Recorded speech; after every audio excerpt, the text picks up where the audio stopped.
One of you didn't need to be hauled off to jail. Anybody want to have a check If you want to take a shot at me, I'm right here on top of the hill. Push those expert snipers of yours. Come on. Put me out of my misery.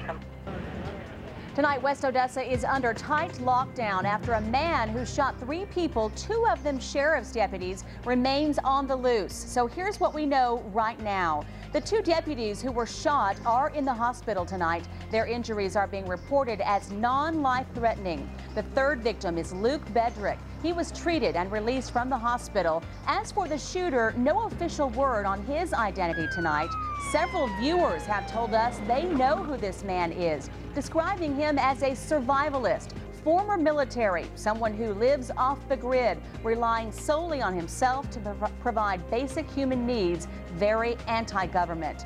Right now, police have him cornered at his home. Our crews are on the scene, and they indicate he's been shooting at law enforcement for the past half hour. We have team coverage on this story tonight, so we begin with Stephanie Rivas, who is live at the Law Enforcement Command Center, which is near the scene. Stephanie, it's been a long, tense day for everyone. So what's the mood as this incident stretches now into the 6th hour? I've always told them if I come out bitter and resentful, then I think the system wins. You know, I'm going to come out a better person, you know, I mean, with forgiveness in my heart. Tonight, Yolanda Madden is a free woman, and she says she was falsely imprisoned for 4 years. CBS 7 is the only station with her exclusive interview tonight. Madden was first arrested back in 2005 on drug charges. Months later, in 2006, she was convicted. In 2008, ex-drug officer Barry Cooper set up Odessa police to bring attention to Madden's case. Then last month, an evidentiary hearing was granted, and last Friday, federal judge Rob Junell vacated her sentence. Today, she was set free, but there is a possible retrial coming this March. CBS 7's Eddie Garcia was there when she was reunited with her family this morning. He brings us this exclusive report. Eddie? This is CBS 7 News at 10. Your eye on West Texas. All the parents out there, just keep your eye on your kids. Child Protective Services now investigating a family after a 5-year-old little boy, Christopher Rodell, is hit by a car and killed in a busy Odessa intersection. Another of the remaining 4 children has been removed from the home. Family members say Christopher was known to wander off. Even the neighbors will tell you, you had to watch him. He was all over the place. We took Chris's grandmother's advice and asked neighbors whether children have strayed from this home in the past. Tonight, a small memorial is set up next to the intersection where Chris was killed. And that's where CBS 7's Bo Berman joins us now with the latest on this story. Bo?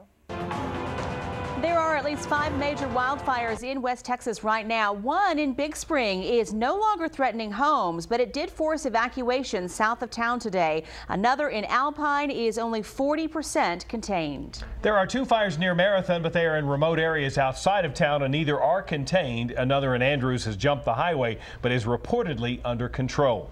We have team coverage on all of these fires coming up here on CBS 7, but first we want to focus on the most active situation. A fire burning south of Big Spring is no longer threatening homes south of Big Spring. Look at this video from our CBS 7 iCam of the smoke caused by this fire. The area off of Highway 87 between Todd Road and Jeffrey Road was evacuated earlier today. CBS 7's Bo Berman is in that area with the latest on what's happening there. Bo? We was hoping to open. There's no electricity. As crews work to restore power to about 500 people in this frigid, cold weather, for some it's been more than 24 hours. You can see the snow on our CBS 7 iCam time lapse. The power outages affected schools today, and we'll let you know which ones have already made a decision to have a late start. Plus, what does a state of emergency mean for Ector County, and how did their emergency plan help in today's cold temperatures? Also coming up, after we received reports of children showing up at school with no coach today, we want to know just what happens if you're out in the cold for too long.